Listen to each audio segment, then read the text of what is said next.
나온 그런 기업들, 이게 대기업들은 그 스탠스를 그대로 유지하고 물러나지 말고 하나도 물러나면 안 돼요.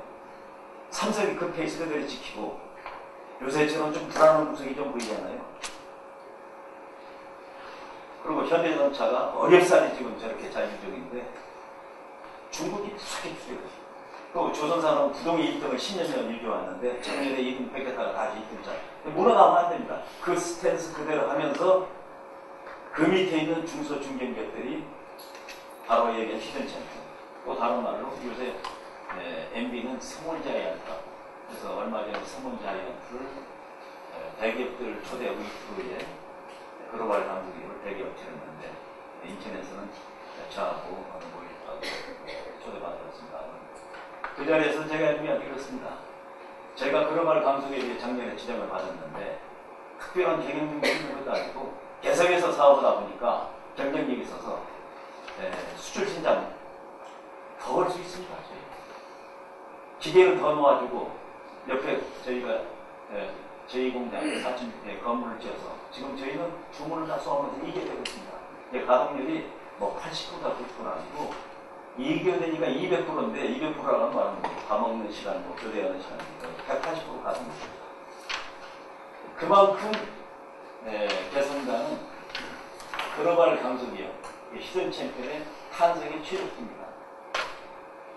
왜 그러느냐? 공장 부지 아까 말씀드린 대로 평당 15만 원 정도. 참 싸죠.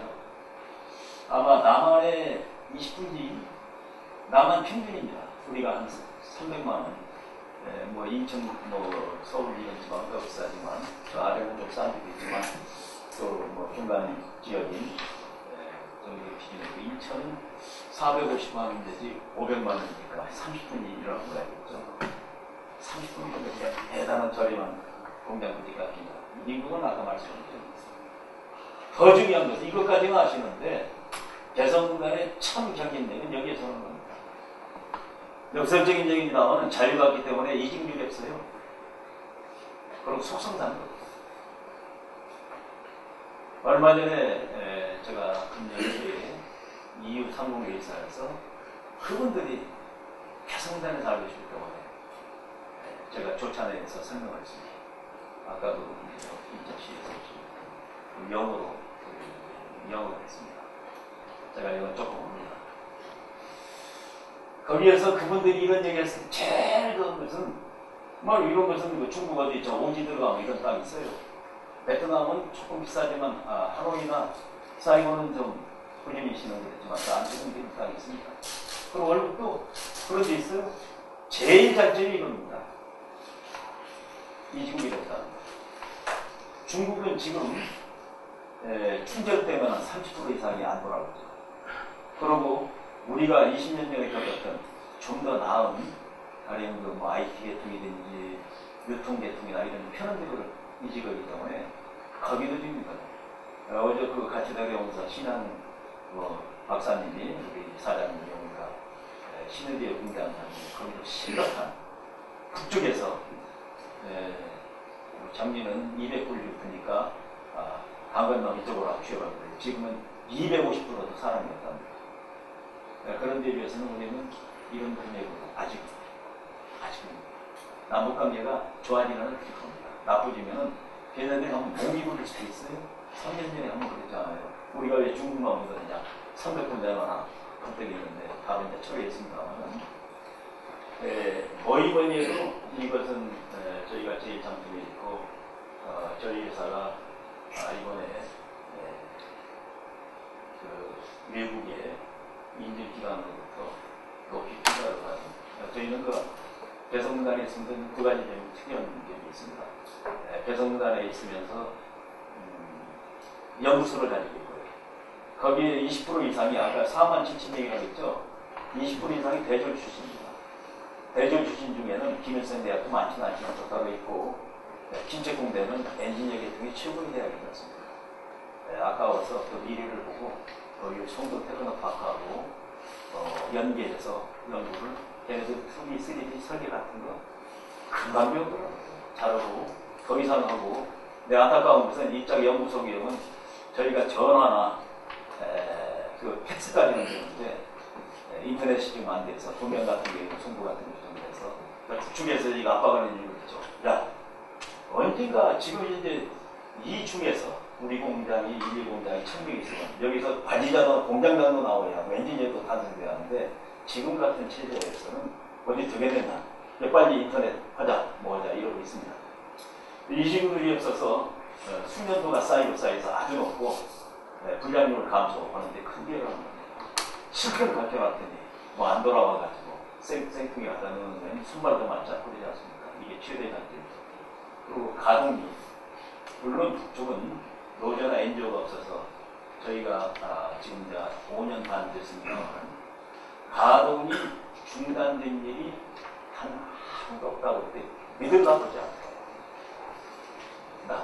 저희는 자동차 부품이기 때문에 현대자동차하고 비교를 했습니다만 현대자동차는 최근 10년 동안에 이런저런 사유로 평균 23일짜리 가동을 보도했습니다.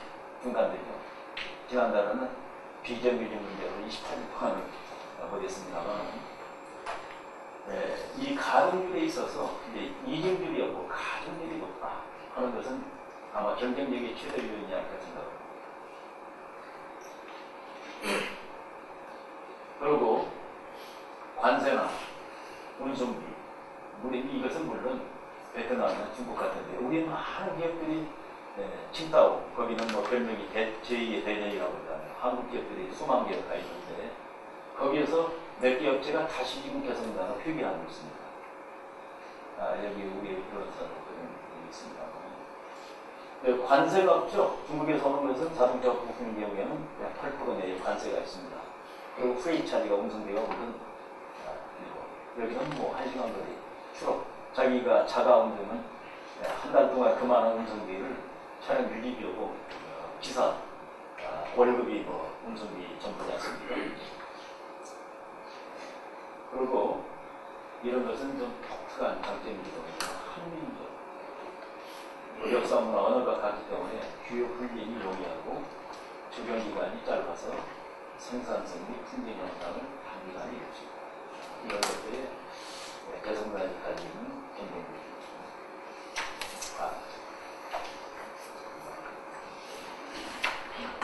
그리고 이제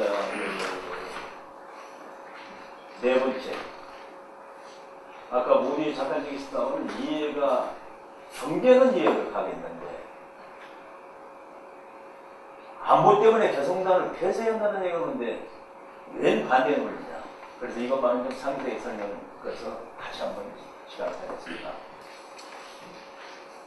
아까 이 얘기는 해드렸습니다만 그 개성단이라는 것은 그곳은 군사적인 완충기를 받겠죠. 아까 통합성들이 시키게 됐죠. 그래서 안보의 큰 역할을 그것만 갖고 할 수 있다고 보는데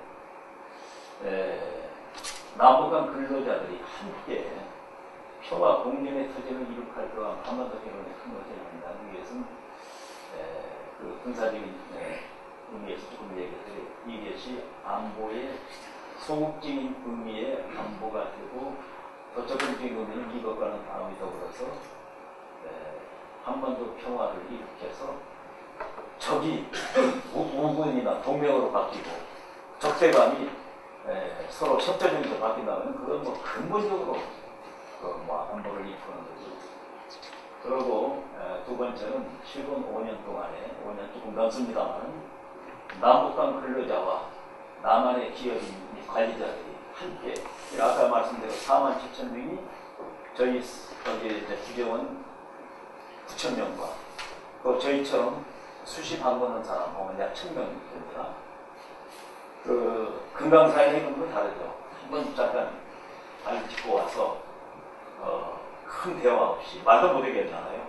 뭐 가련한 신경에서 뭐 선물이나 돈 몇 푼 주는 것도 있잖아요. 근데 여기서는 스킨십이 일어나고 있는 것이죠. 그래서 이런 것들은 북한 근로자의 의식 변화에 큰 영향을 미쳤습니다. 그 당사자뿐이 아니고 내일 집에 가서 얘기를 해주시면 명제는 가족들 만날 겁니다. 그 가족 수는 4인 가족이 되는 게 47,000명이니까 20만 가구에 영향을 미친다고 그러고 명절 때 오는 일가 친척까지 오면 100만 가구에 영향을 미친다고 그렇습니다. 그래서 그들의 가족들에게도 남한 등 바깥 세계의 현실과 우리 체제의 우월성을 제처음에 우리 갔을 때는요, 남한은 아주 못 살고 거짓말이 난다. 우리도 뭐 방공기업 그렇게까지 않았습니다. 그런데 이제 그런 것이 전부 현실을 그대로 알게 됐고 우리 체제의 우월성을 알리는 게 큰 기회였으며 나아가 북한 전 주민들의 의식 변화에도 큰 기여를 했어야 되는데 얼마 전에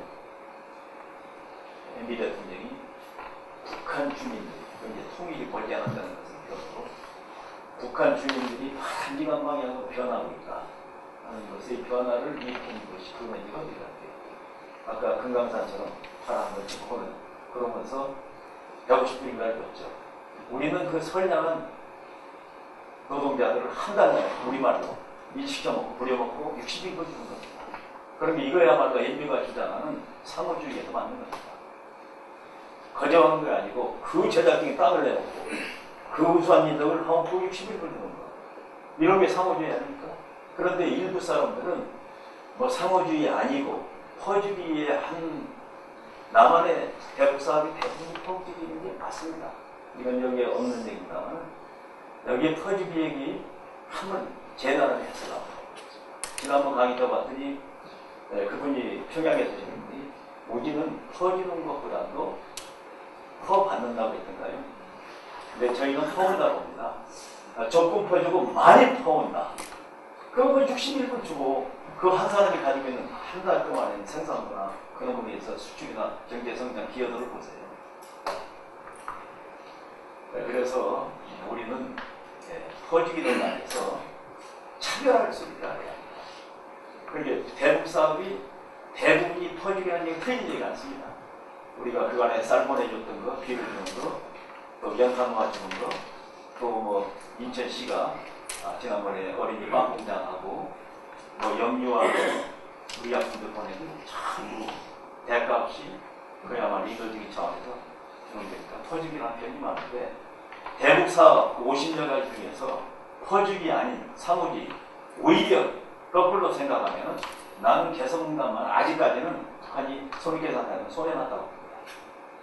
이건 굉장한 의미가 있는 얘기입니다. 옛날 노무현 대통령이 김정일을 만나가지고 개성공단을 자하다가 한번 김정일이가 부담을 냈잖아요.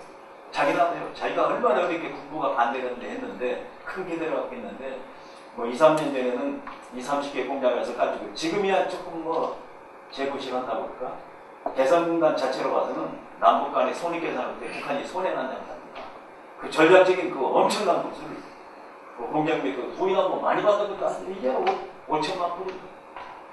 근데 하나 흐뭇한 것은 우리가 보기에도 그러고 정상적으로 그 나라에 정말로 도덕과 안위를 생각한다면 이제까지 자기 유아버리를 아편이든지 또는 위편이든지 그런 것은 단지가 아니기 때문에 작더라도 정당한 자기는 받는 것에 의미가 있지만 그러나 그런 큰 의미가 아닙니다. 그래서 퍼지기 논란은 우리가 이렇게 얘기합니다. 많은 그 보수 극우자들이 얘기하는 대로 맞다. 퍼주기 대북 사업이 50개여가지는 다 퍼주기다. 그러나 단 하나 차별할 생각할 것이다. 개성만은 퍼주기가 아니고 오히려 약간 퍼주면 더 많이 퍼오는 거다. 손익계산은 지금 현재로 따지면은 지금까지는 손해일 것일 수도 있다. 이렇게 얘기하면은 올바른 정리가 될 겁니다.